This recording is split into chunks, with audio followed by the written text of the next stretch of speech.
Morning. Good morning.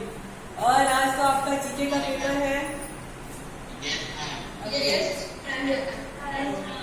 Okay बच्चों, तो I hope की तैयारी बहुत अच्छी हुई होगी आपके जीके पेपर के लिए।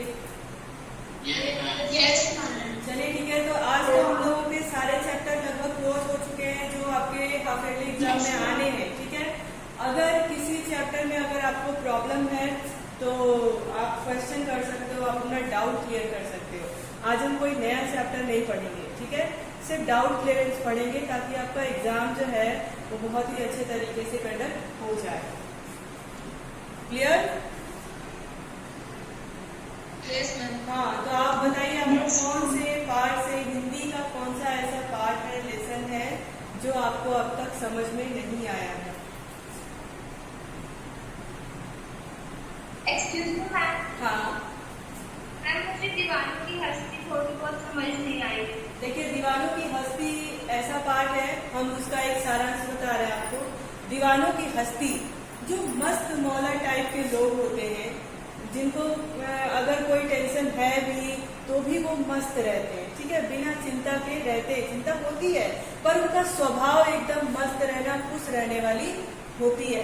उन्हीं की एक स्टोरी है उसमें, वो जो कविता है उन्हीं के बारे में बताया है। तो कवि ने उसमें कहा है कि जो ये दीवानों की हस्ती है, दीवानों की जो दुनिया है, एकदम मस्त मौला है, फक्कड़ स्वभाव के हैं ये लोग। ये जहाँ भी जाते हैं वहां पर खुशियां फैलाते हैं, उनको उनकी बातें सुन करके लोग खुश रहते हैं। वो जिस तरह का मनोरंजन कराते हैं, जिसको कभी कभी हम लोग जोकर के रूप में देख लेते हैं, कोई ऐसा मतलब हंसी मजाक करने वाला, ऐसा जोक सुनाने वाले, ऐसे लोग जो खुश मिजाज होते हैं उनको दीवानों की हस्ती कहा गया। और उस दीवानों की हस्ती पाठ का ये जो शीर्षक है, उसका मतलब ये है कि उनका क्या महत्व है, उनकी क्या पदवी है और वो दीवाने कैसे होते हैं उनके बारे में बताया गया। तो यही कहते हैं कि ये दीवाने जो हैं एक जगह टिकते नहीं है, आज यहाँ हैं तो कल कहीं और जाते हैं, और जहाँ भी जाते हैं अपने साथ खुशियां बिखेरते हुए जाते हैं। और उसके बदले में वो क्या चाहते हैं?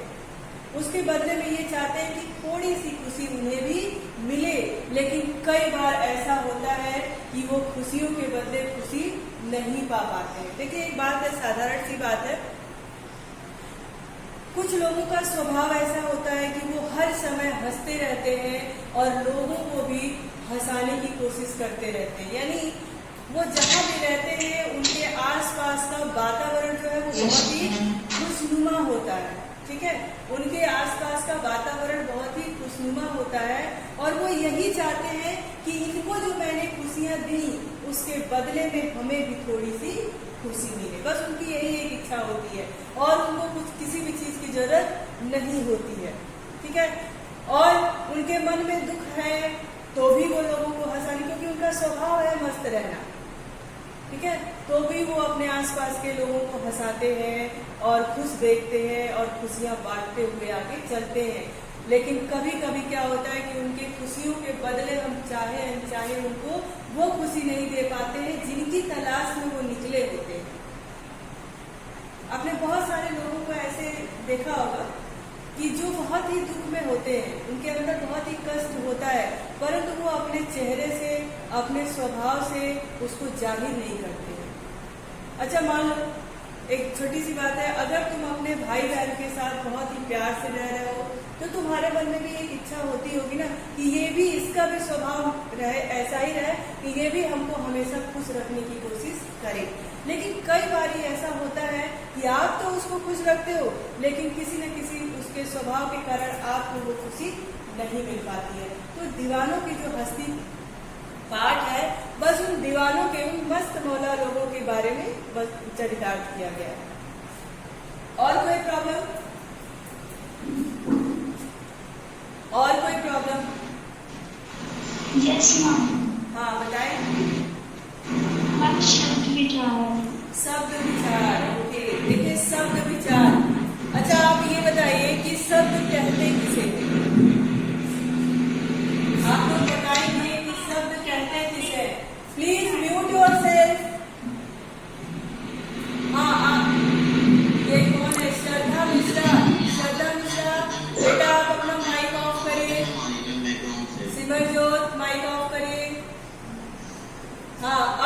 लोग सुनेंगे शब्द विचार। शब्द विचार यानी वर्णों के मेल से जो शब्द बनते हैं उनको हम सार्थक शब्द बनते हैं, उनको हम शब्द कहते हैं। ठीक है,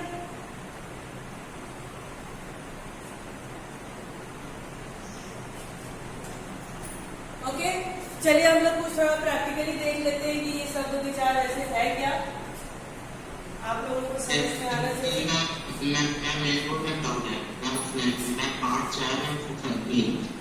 अच्छा,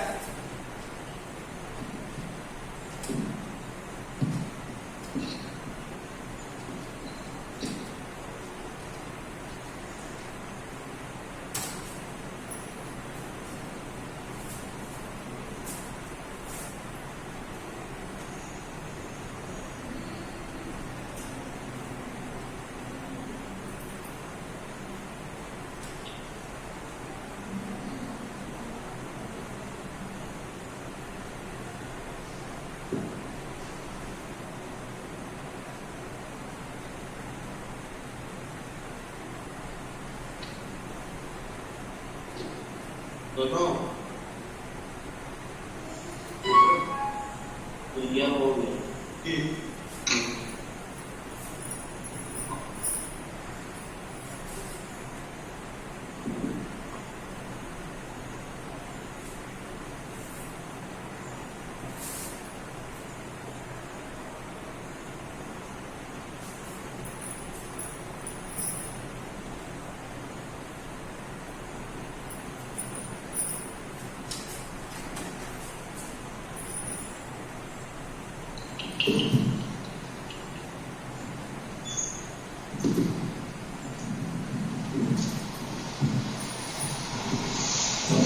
हाँ देखिए बच्चों, वो इस देश से आया।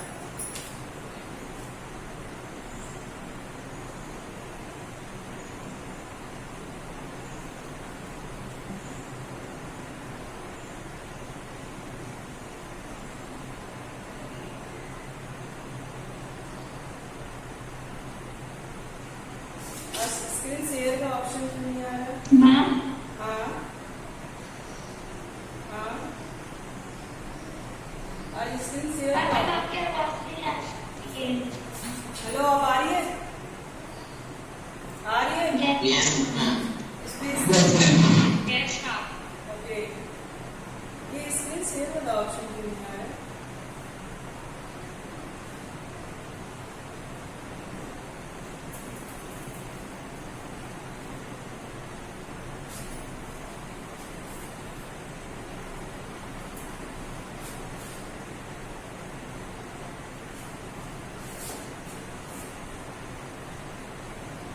हाँ, अब आप लोगों को दिख रहा है स्क्रीन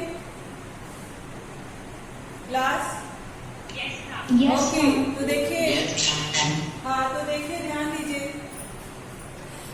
जो वर्णों के मेल से जिस मेल से कोई एक शब्द को बने और उस शब्द का अर्थ स्पष्ट हो, उसको हम शब्द कहते हैं। देखिए, निश्चित अर्थ को प्रकट करने वाले समूहों को शब्द कहते हैं। इससे स्पष्ट होता है कि शब्द ध्वनियां, देखो ध्वनि भी वर्णों को ही कहते हैं। ठीक है, वर्णों के मेल से ही शब्द बनता है। और वर्णों का कैसा मेल होना चाहिए? एक समूह में होना चाहिए, एक सार्थक मेल होना चाहिए, जिससे कोई शब्द बने और उस शब्द का कोई अर्थ प्रकट हो, उसे हम क्या कहते हैं? शब्द कहते हैं। ठीक है, अब देखिए शब्दों का विचार, ये शब्द की उत्पत्ति कैसे हुई, क्या हुआ, कैसे बना। तो इस प्रकार से शब्दों का वर्गीकरण 5 आधार पर किया गया है। पहला है स्रोत के आधार, स्रोत यानी उत्पत्ति, यानी शब्द बने तो कहाँ से बने, कैसे बने। ठीक, रचना के आधार पर, इसको हम बनावट के आधार पर भी कहते हैं। उसके बाद उस शब्दों का प्रयोग किस प्रकार से हुआ, प्रयोग के आधार पर।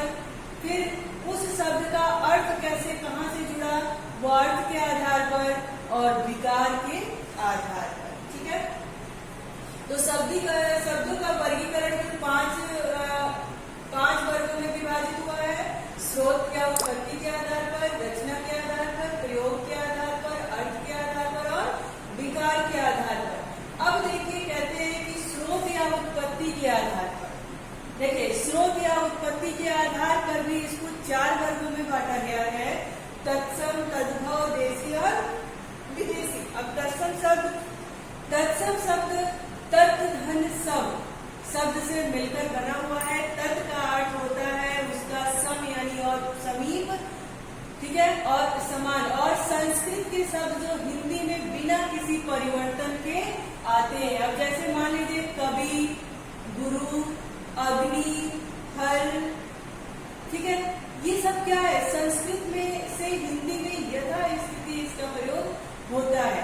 इसमें हम कोई परिवर्तन नहीं करते हैं। ये संस्कृत के शब्द होते हैं और हिंदी में भी बिना किसी बदलाव के इसका प्रयोग किया जाता है। उसको हम क्या कहते हैं, तत्सम शब्द कहते हैं। तद्भव क्या होता है, तद धन भव, यानी संस्कृत से पैदा हुए, यानी जो भी शब्द पहले तो संस्कृत से हमारे शब्द सारे बने, संस्कृत से ही हिंदी में आए। तो कह रहा है कि संस्कृत से शब्द पैदा हुए, ये सारे शब्द संस्कृत में विकसित हुए, परंतु जब इसका प्रयोग हिंदी में किया गया तो उनके रूप में, उनके स्वरूप में कुछ बदलाव हुआ। उसको हम क्या कहते हैं, तद्भव शब्द कहते हैं। जैसे अग्नि तत्सम शब्द है, हिंदी में उसका प्रयोग हमने किया तो आग लिखा। सर्प संस्कृत का शब्द है, परंतु इसका स्वरूप हमने थोड़ा सा बदल दिया तो सर्प को सांप कह दिया। पत्र जो है, ये चिट्ठी पत्री वाला नहीं, पत्र यानी पेड़ों का जो पत्ता होता है, संस्कृत में उसको पत्र कहते हैं, पर हिंदी में जब हम उसको लिखते हैं तो पत्ता, यानी संस्कृत के ये शब्दों में हमने क्या किया, थोड़ा सा बदलाव कर दिया, थोड़ा सा मॉडिफाई कर दिया और वो तद्भव के शब्द बन गए। पेड़ तद्भव शब्द है, परंतु इसका असली शब्द क्या है, वृक्ष। तो वृक्ष क्या है, तत्सम शब्द है, ये संस्कृत के शब्दों से आया है और हमने उसमें थोड़ा सा बदलाव कर दिया, वृक्ष को पेड़ में बदल दिया, वो क्या हो गया, तद्भव शब्द हो गया। अब देखिए देशज शब्द क्या होते हैं, जो शब्द देश में भिन्न भिन्न क्षेत्रों की, अब जैसे मान लीजिए देश में भिन्न भिन्न क्षेत्रों की बात कर रहा है, तो इलाहाबाद में जो भाषा बोली जाती है आम बोलचाल की भाषा में, तो इलाहाबाद की भाषा में अंतर है। वहीं बनारस चले जाइए तो वहाँ की भाषा में अंतर है। प्रतापगढ़ चले जाइए तो वहाँ की भाषा में अंतर है। बिहार चले जाइए तो, यानी कहने का कुल मतलब कि जो अपने क्षेत्र में जो बोला जाता है, अपने क्षेत्र से आप समझ रहे हो, आप सारे बच्चे किसी न किसी दूसरे गांव से बिलोंग करते होंगे, दूसरे सिटी से बिलोंग करते हुए होंगे, तो वहाँ के भाषा में अंतर आपने पाया होगा। पाया है कि नहीं, पाया है? यस। हाँ, तो उसी को देशज भाषा कहते हैं, जो अपने क्षेत्रों में बोला जाता है, उसको हम क्या कहेंगे, देशज भाषा। देखिए यहाँ पे लिखा भी है कि जो शब्द देश में भिन्न भिन्न क्षेत्रों की आम बोलचाल की भाषा से हिंदी में आए, वे देशज शब्द कहलाते हैं। जैसे पगड़ी, थैला, डिबिया आदि। अब देखो पगड़ी को वहाँ पे राजस्थान में पगड़ी का ज्यादा प्रचलन है, जयपुर में पगड़ी का ज्यादा प्रचलन है। वहाँ पे क्या बोलते हैं उसको, कहीं पे साफा बोलते हैं, कहीं पे पगड़ी बोलते हैं, कहीं पे पगा बोलते हैं, कहीं पे कुछ बोलते हैं, ठीक है। थैला, झोला बोलते हैं, थैला बोलते हैं, झिल्ली बोलते हैं, पन्नी बोलते हैं, कुछ भी बोलते हैं, मतलब अपने बोलचाल में हम जो बोलते हैं उसको हम देशज भाषा कहते हैं। अब देखिए विदेशी भाषा की क्या बात है। विदेशी भाषा आपने समझ लिया, विदेशी शब्द से ही आपने समझ लिया कि जो शब्द विदेशों से यानी बाहर से हमारे अस्तित्व में आए हैं, हमारे बोलचाल में आए हैं, उसको हम क्या कहते हैं, विदेशी भाषा कहते हैं। जैसे देखो अलमीरा क्या है, विदेशी भाषा है, लेकिन हम उसको अपने भाषा में बोलते हैं। अपने अलमारी को, अपने कबर्ड को हम क्या बोलते हैं, यही सब बोलते हैं, वार्डरोब बोलते हैं, अलमीरा बोलते हैं, कपाट बोलते हैं, ठीक है।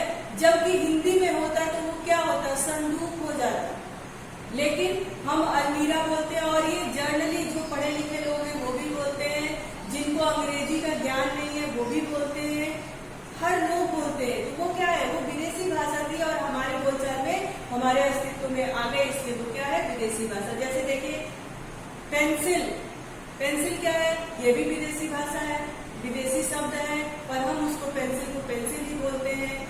हो गया। अब देखो कौन कौन से भाषा जो होते हैं वो विदेशी आते हैं, उनके शब्द प्रयोग। हिंदी में अंग्रेजी, तुर्की, फारसी, अरबी, पुर्तगाली आदि भाषाओं के शब्द प्रयोग हो रहे हैं। बहुत सारे शब्द हम ऐसा बोलते हैं जो अंग्रेजी के शब्द होते हैं, फारसी के शब्द होते हैं, अरबी के शब्द होते हैं, पुर्तगाल के शब्द होते हैं। बहुत सारे ऐसे शब्द हैं जो कि हम रोजमर्रा की जिंदगी में उसका प्रयोग करते हैं। अभी हमने रोजमर्रा बोला, रोजमर्रा यानी अरबी भाषा है, ठीक है।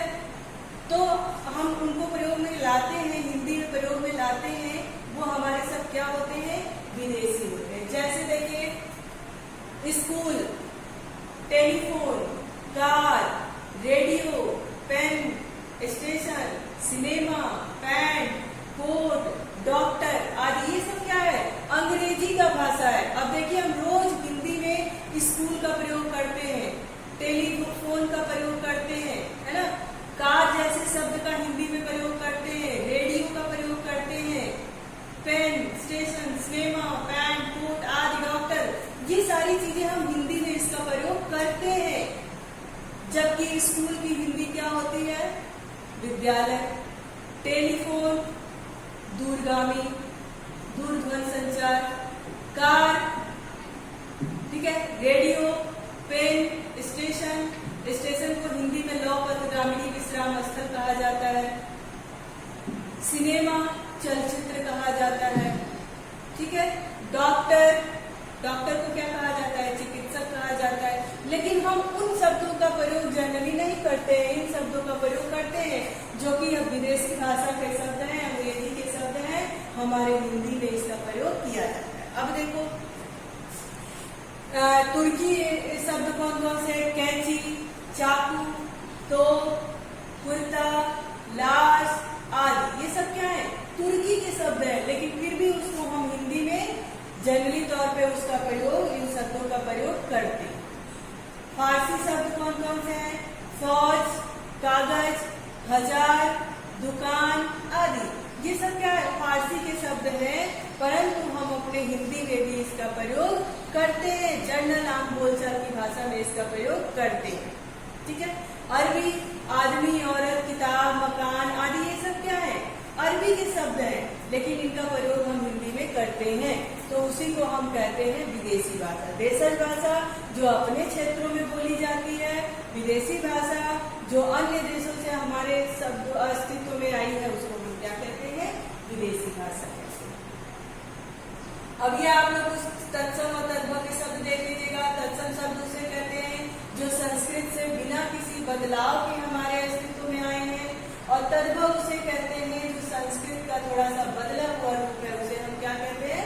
तद्भव शब्द कहते हैं। अब देखिए रचना के आधार पर शब्द के भेद, रचना के आधार पर या बनावट के आधार पर, हमने आपको बताया था रचना हो या बनावट दोनों एक ही चीज है। रचना मतलब भी किसी का रचना, किसी को बनाना, और बनावट तो आप जानते ही हो। तो देखिए रचना और के या बनावट के आधार पर शब्दों के तीन भेद है: रूढ़ शब्द, यौगिक शब्द और योग रूढ़ शब्द। रूढ़ शब्द किसे कहते हैं?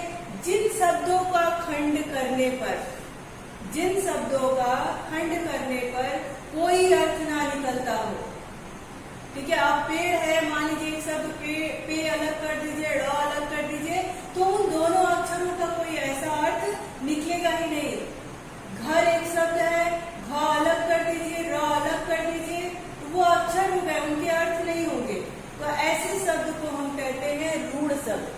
एक लाइन में आप समझिए कि रूढ़ शब्द उसे कहते हैं जिनका टुकड़ा करने पर, जिनको खंड करने पर, या फिर जिनका संधि विच्छेद करने पर कोई अर्थ ना निकले। यौगिक शब्द किसे कहते हैं? यौगिक शब्द उसे कहते हैं जिनका खंड करने पर, यानी जिनका संधि विच्छेद करने पर दोनों शब्दों का अर्थ निकलता हो, ठीक है। योग का अर्थ है जुड़ना, यानी दो या दो से अधिक शब्दों के मेल होते हैं, उन्हें यौगिक शब्द कहते हैं। इन शब्दों में एक रूढ़ शब्द होता है और दूसरा अतिरिक्त एक अन्य शब्द या शब्दांश होता है। अब जैसे मान लीजिए अनपढ़, अन हमारा उपसर्ग हो गया, पढ़ हमारा शब्द हो गया, पर दोनों को जब हमने इन दोनों शब्दों को अलग किया तो अन रूढ़ शब्द है और पढ़ भी रूढ़ शब्द है, पर दोनों को जब मिला दिया तो उसका अर्थ हो गया। क्या अर्थ हो गया? अनपढ़ यानी बिना पढ़ा लिखा। गुणवान, गुण और वान दोनों को मिला दिया तो क्या हो गया? गुणवान हो गया। यानी यौगिक शब्दों की रचना उपसर्ग, प्रत्यय तथा समाज के द्वारा होती है। अब योग रूढ़ किसे कहते हैं? कुछ यौगिक शब्द ऐसे होते हैं जिसका अर्थ रूढ़ हो गया है तथा वे व्यक्ति विशेष या वस्तु विशेष के लिए प्रयोग किए जाते हैं, उन्हें हम क्या कहते हैं? रूढ़ शब्द कहते हैं। यानी कोई तीसरा अर्थ निकल के सामने आए, उसका जब हम शब्द विग्रह करें तो क्या हो? कुछ दूसरा अर्थ निकल के सामने आए तो उसको हम कहते हैं रूढ़ शब्द, योग रूढ़ शब्द। जैसे मान लीजिए पंकज। अब देखिए पंकज, पंकज का हमने अगर संधि विच्छेद किया तो क्या होगा? पंक धन अज। अब पंक का मतलब होता है कीचड़ और अज का मतलब होता है जन्मा, यानी कीचड़ में जन्मा। लेकिन यहीं पे अगर हम कमल अगर शब्द हमारे पास आए और उसका संधि विच्छेद करें तो वो उसका कोई अर्थ नहीं आएगा। कमल, क्योंकि हम कमल की भी बात कर रहे हैं, फूल की ही बात कर रहे हैं, वो हमारा रूढ़ शब्द हो जाएगा। परंतु पंकज आए तो पंकज हमारा योग रूढ़ शब्द हो जाएगा। अब आप कहोगे कि मैम पंकज भी तो कमल की ही बात कर रहा था, फिर कमल रूढ़ हो गया और पंकज योग रूढ़ हो गया, ऐसा कैसे? तो इसका बस एक ही ये है कि कमल हमको पता है कि किस कौन सा, पहले ही कमल जब लिखा है तो हमको इसका अर्थ पता है कि कमल फूल की बात कर रहा है। ठीक, वहां से अब हमको कहीं तीसरा चौथा नहीं निकालना है। फिर इसका जो रूढ़, इसका जो शब्द विच्छेद करें, इनको टुकड़ों में तोड़ेंगे क म ल, तो इन क का भी कोई अर्थ नहीं आएगा, म का भी नहीं आएगा, ल का भी कोई अर्थ नहीं आएगा, ये वर्णों में बढ़ जाएगा। ठीक है, तो इसलिए ये रूढ़ शब्द हो जाएगा। परंतु यहाँ पे पंकज आया, पंकज आया तो जब इसका हम संधि विच्छेद करेंगे तो क्या करेंगे? क्योंकि क जो है वो स्वर रहित है, सही